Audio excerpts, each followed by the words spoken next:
Oi, turma, do livro Aqui e Agora, José Carlos de Luca, no segundo capítulo, Aqui e Agora. Com muita frequência, em conversa com amigos e familiares para tentar justificar uma certa ausência de nós, afirmamos que nossa vida está uma correria. E de fato está, na maioria das vezes. Vivemos num ritmo muito acelerado, temos que atender inúmeras exigências e assim ficamos assoberbados, sem pausas, atolados de afazeres, compromissos, metas. Tudo isso, porém, tem um alto preço. O monge budista Thich Nhat Hanh, meu Deus, que nome, diz qual é esse preço. Nós frequentemente ficamos tão ocupados que nos esquecemos do que estamos fazendo ou de quem somos. Conhecemos muitas pessoas que dizem que se esqueceram até de respirar. Nós nos esquecemos de olhar as pessoas que amamos e de apreciá-las até que elas desapareçam. Até mesmo quando temos algum tempo livre, não sabemos como entrar em contato com o que está se passando dentro de nós. Por isso, ligamos a televisão, pegamos o telefone como se fôssemos capazes de fugir de nós mesmos. Dentre os inúmeros prejuízos desse modo atribulado de viver, o qual costuma nos tirar do aqui e agora, nos deslocar para um instante futuro, está a desconexão com nós mesmos, com as pessoas à nossa volta, com as tarefas que realizamos. Muita coisa fica no piloto automático e isso fatalmente nos leva a experimentar um vazio interior, acompanhado de tédio, ansiedade, empobrecimento das nossas relações afetivas e ausência de satisfação com as nossas tarefas. Enfim, há muita atividade e pouco envolvimento com a vida. Há muita superficialidade e pouca essência, o que nos leva a um adoecimento como seres humanos. Estamos acelerados para encontrar a felicidade em algo que supostamente está para acontecer. E enquanto isso, a vida passa por nós, as pessoas passam por nós, as oportunidades passam por nós. Uma criança sorri para nós, uma linda canção toca no rádio, o espetáculo do pôr do sol acontece bem diante dos nossos olhos e nós perdemos a capacidade de contemplar esses e outros pequenos milagres que diariamente nos visitam. Eu me recordo de um episódio ocorrido com Chico Xavier, que ele narra como sendo um dos fatos mais expressivos de sua vida. Ele mesmo nos conta. Eu estava em Uberaba há uns 2 anos esperando um ônibus para ir ao cartório. Da nossa residência até lá tem uns 3 quilômetros. Nós, com o horário marcado, não podíamos perder o ônibus, mas quando o ônibus estava quase parando, uma criança de uns 5 anos, apresentando bastante penúria, gritava por mim, de longe. Chamava por tio Chico, mas com muita ansiedade. O ônibus parou e eu pedi então ao motorista, pode tocar o ônibus porque aquela criança vem correndo em minha direção e eu estou supondo que esse menino esteja em grande necessidade de alguma providência. O ônibus seguiu e eu perdi naturalmente o horário. A criança chegou ao meu lado, arfando, respirando com muita dificuldade, e eu perguntei, o que aconteceu, meu filho? Ele respondeu, tio Chico, eu queria pedir ao senhor para me dar um beijo. Esse foi um dos acontecimentos mais importantes da minha vida. Que bela lição de consciência no momento presente. Uma criança correndo em direção era mais importante do que os compromissos burocráticos que, frente à riqueza do momento, poderiam ficar para depois. Se Chico Xavier subisse no ônibus, provavelmente nunca mais encontraria aquela criança para receber a ternura de um beijo. Fato que ele próprio catalogou como um dos mais importantes da sua vida. E quanto a nós, quantos beijos, abraços, conversas, encontros temos perdido? Muitas vezes estamos atrás do ônibus que nos leva ao futuro, esquecendo de viver a beleza do aqui e agora.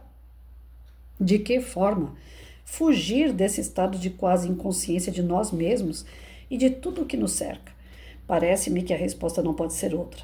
Torna-se consciente estar atento e acordado para o momento presente, tocar a vida profundamente em cada instante, como recomenda, lá vem esse nome, Thich Nhat Hanh. Em todas as nossas atividades, estejamos conscientes do que estamos fazendo. Precisamos nos reconectar com nós mesmos, reconectar-nos com a vida à nossa volta, incluir tudo e todos que nos cercam. Proponho que, nesse instante, ou assim que lhe for possível, apenas não demore, você pratique a seguinte meditação da atenção plena e volte a ela todas as vezes em que você se sentir no piloto automático. Onde quer que você esteja agora, de olhos semiabertos, dedique atenção à sua respiração. Perceba a inspiração e a expiração. Algumas vezes, não force a respiração, apenas sinta. Depois procure sentir o seu corpo. Observe-o atentamente da cabeça aos pés. Tente sentir as batidas do seu coração. Faça isso sem pressa. Após, volte a prestar atenção em sua respiração calmamente. Em seguida, abra seu olhar e comece a observar o ambiente em sua volta. Portas, janelas, móveis, paredes, objetos decorativos. Sinta a temperatura ambiente, a luminosidade e algum aroma presente. Aprecie a beleza à sua volta, a organização, a funcionalidade de cada objeto.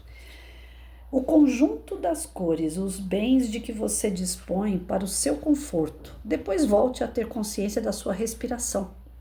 Pronto, agora você pode lentamente retornar às suas atividades.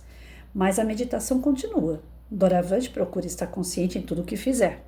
Toque a vida profundamente em cada momento. Trabalhe consciente do que está fazendo. Coma consciente do que está comendo. Ande consciente de que está andando. Converse consciente do que está falando. Relacione-se consciente da sua presença e da presença do outro em cada encontro. Ore consciente de que está orando. Leia consciente de que está lendo. No início, é provável que a rotina o capture no piloto automático. Está tudo certo, apenas volte ao seu estado de atenção plena ao momento presente. Com a persistência dessa prática, ela se tornará um dos hábitos mais saudáveis da vida interior. Ó, gente, eu tô aqui falando com vocês, prestando atenção, eu tô consciente na leitura.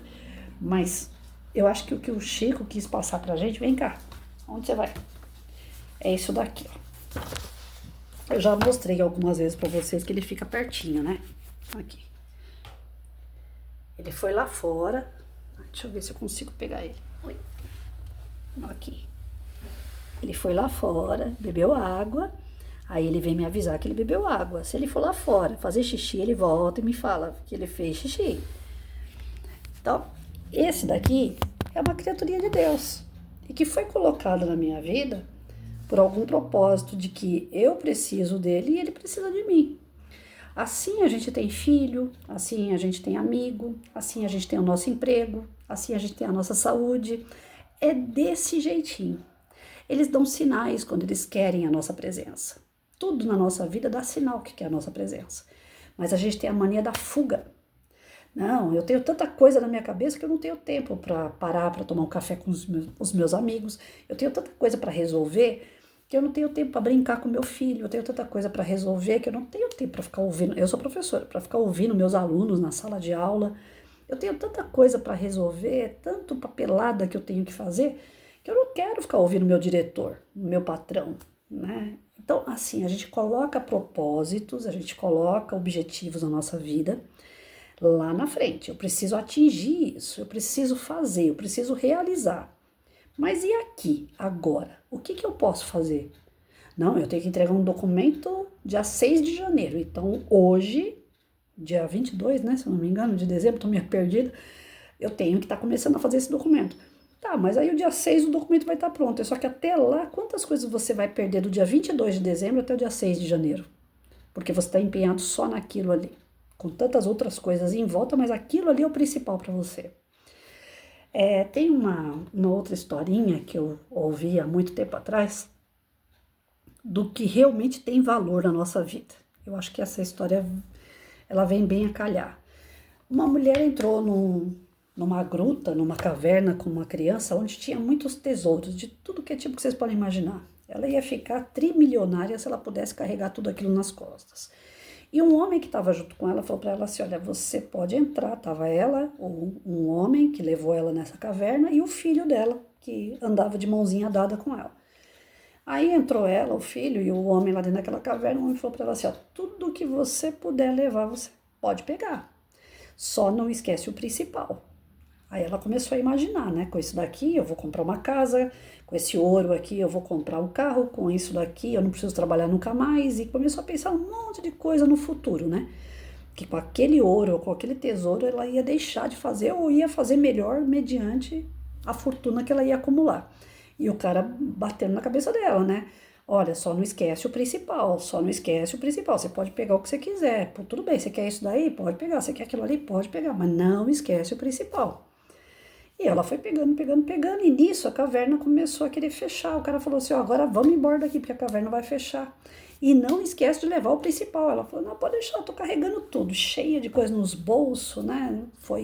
Fez uma sacolinha da camiseta dela assim, foi enchendo aquela sacolinha de ouro, de pedra preciosa. E o cara falou: a caverna vai fechar, dona, corre, corre, mas não esquece o principal. Ela correu. E ela esqueceu o principal. E eu acho que eu não preciso ser muito, né? A gente não precisa ser muito inteligente para imaginar o que foi que ela esqueceu, né? Ela esqueceu o filho. O filho ficou preso na caverna. E é o que a gente faz com as pessoas que a gente ama. A gente prende essas pessoas numa caverna e a gente fala assim: depois eu volto aí para te ver. Quantas vezes eu não chegava da escola para fazer documentação, para fazer uma janta, para fazer um almoço. Teve um período que eu trabalhei de manhã, vinha em casa, fazia o almoço, deixava na mesa, meu filho ainda tinha, acho que na faixa de uns 10, 11 anos de idade, deixava tudo arrumadinho para ele poder almoçar. Às vezes eu me esforçava para poder dar tempo de sentar e almoçar com ele, nem que seja engolindo a comida, para eu poder ficar perto dele na hora do almoço. E depois eu ia para outra escola e trabalhava até às 7 da noite. Então eu ficava das 7 da manhã às 7 da noite, praticamente naquela correria danada, e entre uma escola e outra eu tinha que ter aquele tempo de sentar e almoçar com meu filho. E naquele momento que eu sentava e almoçava, resolvendo coisa em celular, conversando com ele, almoçando, fazendo tudo ao mesmo tempo, mas sem deixar minha tarefa de lado. Sempre eu tentei cumprir. Lógico, eu vou falar sempre tentei cumprir, porque algumas pessoas vão falar assim: não, eu vi a tua correria, você foi demais. Não, demais eu não fui. Sempre vai ter falha também. Mas grande parte desses momentos eu procurei ser o mais atenta possível. O Mike, eu tô falando, ele tá prestando atenção aqui. O Mike é mais um caso, que eu posso estar fazendo o que for. Se ele chegar perto de mim aqui, como ele sempre vem, né? Do tipo, eu fui lá fazer xixi, ou então eu fui lá beber água, que ele vai lá no quintal beber água, fazer xixi, depois ele volta e fica comigo aqui. Toda vez que ele encosta aqui, eu paro o vídeo, aquilo que eu estiver falando, explicando, e eu mostro ele para vocês e converso com ele um pouco e depois eu volto para minha leitura. Por que que eu faço isso? Algumas pessoas falam assim: nossa, mas que mal educada, né? Para de conversar com a gente aqui para ficar dando atenção para o cachorro. Quem é que mora comigo? Quem é que é meu companheiro? Quem é a criatura que me traz felicidade todo dia? Ele é o principal. As outras pessoas, eu tenho o maior respeito do mundo. Eu estou fazendo vídeo para pessoas que eu nem conheço. Estou fazendo estudo justamente mostrando aquilo que nós devemos fazer. Então, parar para dar atenção àquele que é o principal no momento, eu estou agindo certo, a minha consciência está tranquila. Agora, dura se eu falar assim: não, vou primeiro terminar todo o vídeo aqui, que pode ser que alguém vá assistir, pode ser que ninguém vá assistir, e o coitado do meu bichinho que está aqui me pedindo um olhar só, uma passadinha de mão na cabeça, uma atenção curta, porque ele não exige muito. Aí eu falo: não, agora não. E se der um piripaque nele aqui, ele morre. Eu falo: putz, a última vez que eu podia ter passado a mão no meu cachorro vivo, eu não passei. E a gente vai se arrepender, não vai? Então, tem um ditado que ele é muito antigo, mas ele é ótimo. Não deixe para amanhã o que você pode fazer aqui e agora, já, nesse momento. Eu sempre procurei me dedicar o máximo que eu pude para o meu momento, mesmo tendo meus planos no futuro, mesmo tendo uma vida bem sistematizada, né? Segunda-feira eu tenho que fazer tal coisa, terça-feira eu tenho que fazer tal coisa. Para isso eu tenho diário, eu tenho agenda, eu tenho alarme que me avisa que eu tenho que fazer as coisas, mas eu não fico nessa fissura do amanhã. Agora, hoje, eu posso falar isso com todas as letras e encher o pulmão e falar. Mas foi sempre assim? Não, não foi sempre assim. Tanto é que eu tive, quando eu fiquei viúva, eu estava separada do meu marido. A pessoa que eu mais amei no mundo, né? Tirando meu pai, meu filho, né? que é todos os homens na minha vida, mas meu marido foi o meu terceiro homem, porque o meu primeiro foi meu avô, o segundo foi meu pai e meu marido foi o terceiro, e o quarto foi meu filho. Então, é a pessoa que eu amo demais. Aí as pessoas falam assim, mas vocês estavam separados? Eu falei, ele errou comigo, e eu falei assim, agora ele vai ficar lá fora, eu vou botar ele para fora de casa, para ele poder aprender a lição. Porque ele estava trocando as amizades, a família, pelas amizades novas que ele estava fazendo no serviço dele. E aí começou a mentir para mim.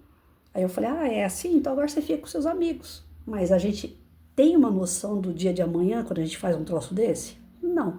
Porque quem tem noção não faz. Fala assim, você vai ficar aqui, você vai pagar seus pecados aqui do meu lado e vai parar de mentir para mim. Mas eu não tinha a maturidade que eu tenho hoje, aos 53 anos, há 20 anos atrás, quando eu fiquei viúva aos 33. Lá atrás eu achava que se eu botasse ele para dormir fora de casa, ele ia ficar pedindo pelo amor de Deus para voltar para casa e ia mudar o comportamento dele. Então eu apostei que ele ia mudar, que ele ia se conscientizar, que no futuro ele ia me pedir desculpa, e esse futuro não chegou. Um menor matou ele e eu não pude nem me despedir. Então a gente nunca sabe o dia de amanhã. E a gente fica protelando pro dia de amanhã pra gente se arrepender depois, porque eu fiquei com peso na consciência um bom tempo. Eu falei, nossa, mas eu podia ter deixado ele aqui. Pra que eu botei ele pra fora? E aí é uma coisa que depois você não tem como voltar mais, né? Se eu não der atenção pro Mike aqui e agora, pode ser que daqui a pouco meu cachorro, ele tá com 14 anos, pode ser que daqui a pouco dê uma falta de ar nele aqui e eu não tenha mais o meu cachorro. Então não, toda vez que eu estiver fazendo qualquer coisa eu paro, olho pra cara dele, nem que seja 5 segundos. Aqui, agora é o principal, o nosso presente. Por isso que tem esse jargão que fala, o futuro não chegou, o passado já foi.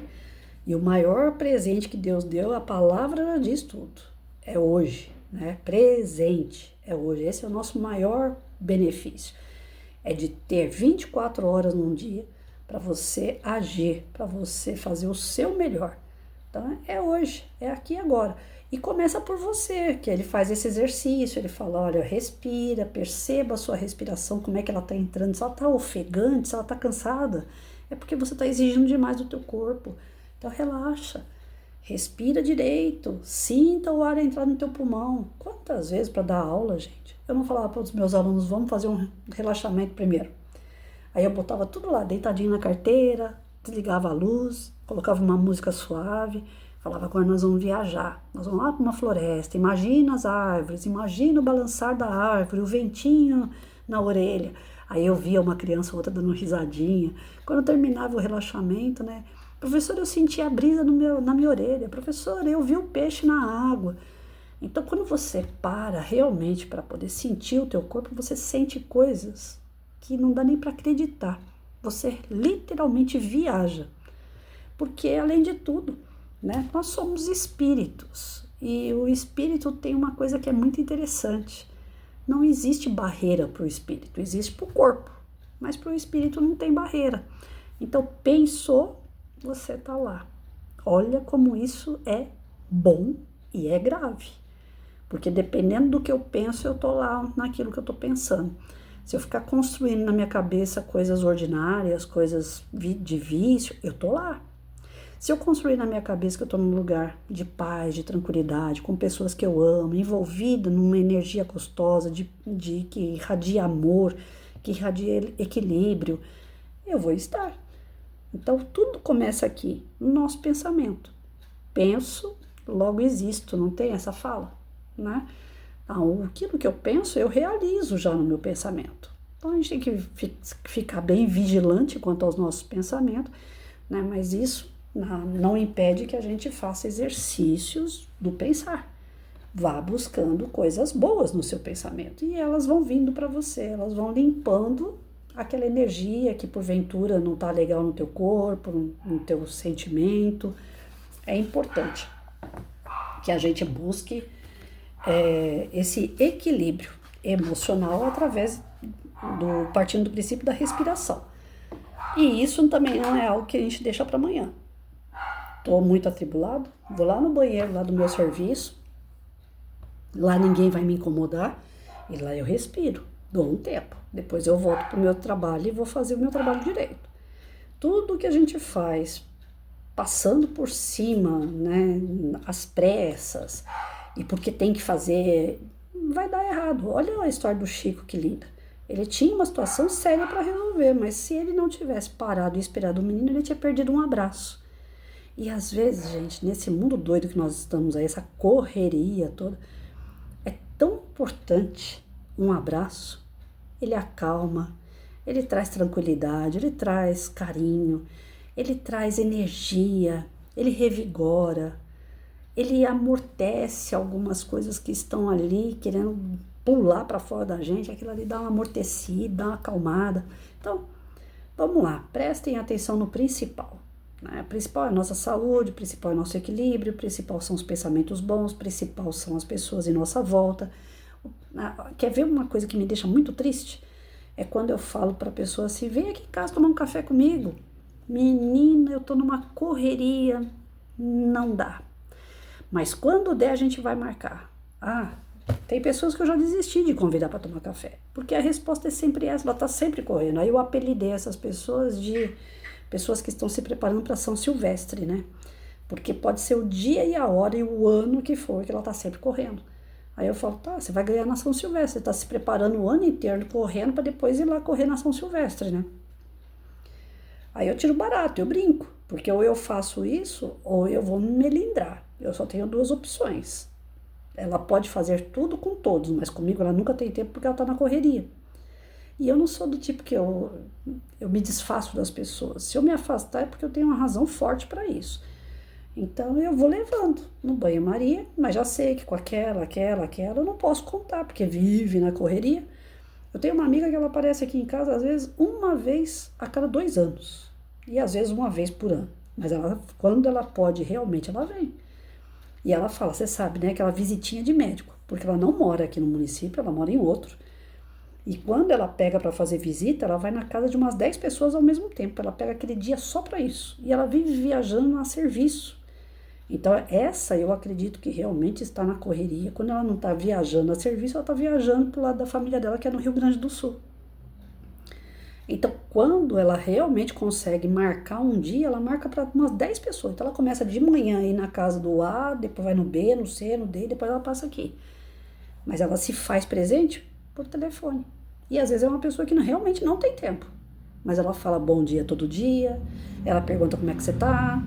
Ela acha a solução, ela vê que você está com algum pepino, ela te acompanha, às vezes numa rede social, assim, ela vê que você escreveu alguma coisinha que não tá legal, ela tá te acompanhando lá, ela manda a solução por telefone, ela tá atenta. Então, na correria dela, ela não tá deixando de viver o presente, ela só não pode se fazer presente fisicamente, mas ela se faz presente de outras formas. E tem gente que nem de outras formas, não tem tempo nunca. Aí, ó, será que realmente vale a pena pessoas assim por perto? A gente tem que pensar nisso também, porque autoestima, autovalorização faz parte do nosso equilíbrio emocional, né?